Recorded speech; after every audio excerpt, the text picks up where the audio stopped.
بسم اللہ الرحمن الرحیم۔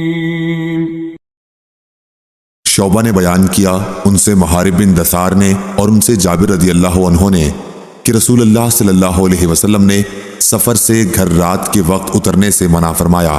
صحیح بخاری حدیث نمبر 1801۔ حمید طویل نے خبر دی، انہوں نے انس بن مالک رضی اللہ عنہ سے سنا کہ آپ نے کہا کہ جب رسول اللہ صلی اللہ علیہ وسلم سفر سے مدینہ واپس ہوتے اور مدینہ کے بالائی علاقوں پر نظر پڑتی تو اپنی اونٹنی کو تیز کر دیتے، کوئی دوسرا جانور ہوتا تو اسے بھی ایڑ لگاتے۔ ابو عبداللہ امام بخاری نے کہا کہ حارث بن عمیر نے حمید سے یہ تلفظ زیادہ کیے ہیں کہ مدینہ سے محبت کی وجہ سے سواری تیز کر دیتے تھے۔ صحیح بخاری حدیث نمبر 1802۔ شعبہ نے بیان کیا ان سے ابو اسحاق نے کہ میں نے برا بن عازب رضی اللہ عنہ سے سنا، انہوں نے کہا کہ یہ آیت ہمارے بارے میں نازل ہوئی، انصار جب حج کے لیے آئے تو احرام کے بعد گھروں میں دروازوں سے نہیں جاتے بلکہ دیواروں سے کود کر گھر کے اندر داخل ہوا کرتے تھے۔ پھر اسلام لانے کے بعد ایک انصاری شخص آیا اور دروازے سے گھر میں داخل ہو گیا، اس پر لوگوں نے لعنت ملامت کی تو یہ وحی نازل ہوئی کہ یہ کوئی نیکی نہیں ہے کہ گھروں میں پیچھے سے دیواروں پر چڑھ کر آؤ، بلکہ نیک وہ شخص ہے جو تقوی اختیار کرے اور گھروں میں ان کے دروازوں سے آیا کرو۔ صحیح بخاری حدیث نمبر 1803۔ عبداللہ بن مسلمہ قامبی نے بیان کیا ان سے مالک نے، سمی سے، ان سے ابو صالح نے اور ان سے ابو ہریرہ رضی اللہ عنہ نے بیان کیا کہ نبی کریم صلی اللہ علیہ وسلم نے فرمایا، سفر عذاب کا ایک ٹکڑا ہے، آدمی کو کھانے پینے اور سونے ہر ایک چیز سے روک دیتا ہے، اس لیے جب کوئی اپنی ضرورت پوری کر چکے تو فوراً گھر واپس آ جائے۔ صحیح بخاری حدیث نمبر 1804۔ زید بن اسلم نے خبر دی ان سے ان کے باپ نے بیان کیا کہ میں حضرت عبداللہ بن عمر رضی اللہ عنہ کے ساتھ مکے کے راستے میں تھا کہ انہیں اپنی بیوی صفیہ بنت ابی عبید کی سخت بیماری کی خبر ملی اور وہ نہایت تیزی سے چلنے لگے۔ پھر جب سرخی غروب ہو گئی تو سواری سے نیچے اترے اور مغرب اور عشاء ایک ساتھ ملا کر پڑھیں۔ اس کے بعد فرمایا کہ میں نے رسول اللہ صلی اللہ علیہ وسلم کو دیکھا کہ جب جلدی چلنا ہوتا تو مغرب میں دیر کر کے دونوں عشاء اور مغرب کو ایک ساتھ ملا کر پڑھتے تھے۔ صحیح بخاری حدیث نمبر 1805۔ امام مالک نے خبر دی انہیں نافع نے کہ عبداللہ بن عمر فساد کے زمانے میں عمرہ کرنے کے لیے جب مکہ جانے لگے تو آپ نے فرمایا کہ اگر مجھے کعبہ شریف پہنچنے سے روک دیا گیا تو میں بھی وہی کام کروں گا جو رسول اللہ صلی اللہ علیہ وسلم کے ساتھ ہم لوگوں نے کیا تھا۔ چنانچہ آپ نے بھی صرف عمرے کا احرام باندھا، کیونکہ رسول اللہ صلی اللہ علیہ وسلم نے بھی حدیبیہ کے سال صرف عمرے کا احرام باندھا تھا۔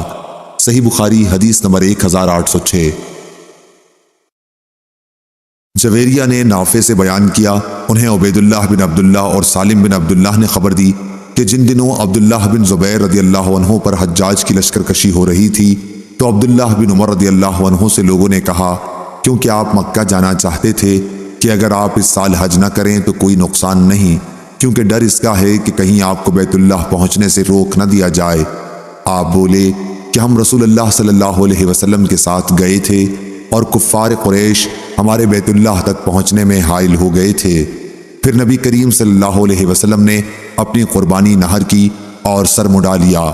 عبداللہ نے کہا کہ میں تمہیں گواہ بناتا ہوں کہ میں نے بھی انشاءاللہ عمرہ اپنے اوپر واجب قرار دے لیا ہے، میں ضرور جاؤں گا، اور اگر مجھے بیت اللہ تک پہنچنے کا راستہ مل گیا تو طواف کروں گا، لیکن اگر مجھے روک دیا گیا تو میں بھی وہی کام کروں گا جو نبی کریم صلی اللہ علیہ وسلم نے کیا تھا۔ میں اس وقت بھی آپ کے ساتھ موجود تھا۔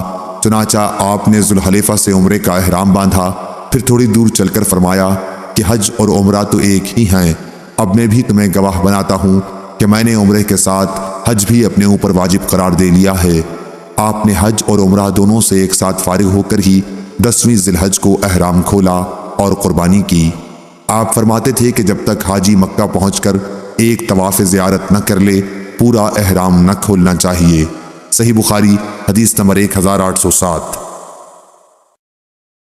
جویریہ نے بیان کیا ان سے نافع نے کہ عبداللہ کے کسی بیٹے نے ان سے کہا تھا کاش آپ اس سال رک جاتے تو اچھا ہوتا، اسی اوپر والے واقعے کی طرف اشارہ ہے۔ صحیح بخاری حدیث نمبر 1808۔ اکرمہ نے بیان کیا کہ ابن عباس رضی اللہ عنہ نے ان سے فرمایا، رسول اللہ صلی اللہ علیہ وسلم جب حدیبیہ کے سال مکہ جانے سے روک دیے گئے تو آپ صلی اللہ علیہ وسلم نے حدیبیہ ہی میں اپنا سر مڈایا اور ازواج مطہرات کے پاس گئے اور قربانی کو نحر کیا، پھر آئندہ سال ایک دوسرا عمرہ کیا۔ صحیح بخاری حدیث نمبر 1809۔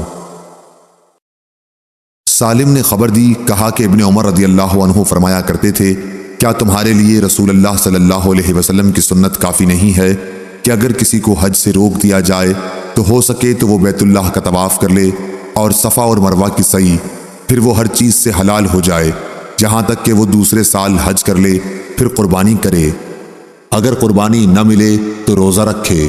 صحیح بخاری حدیث نمبر 1810۔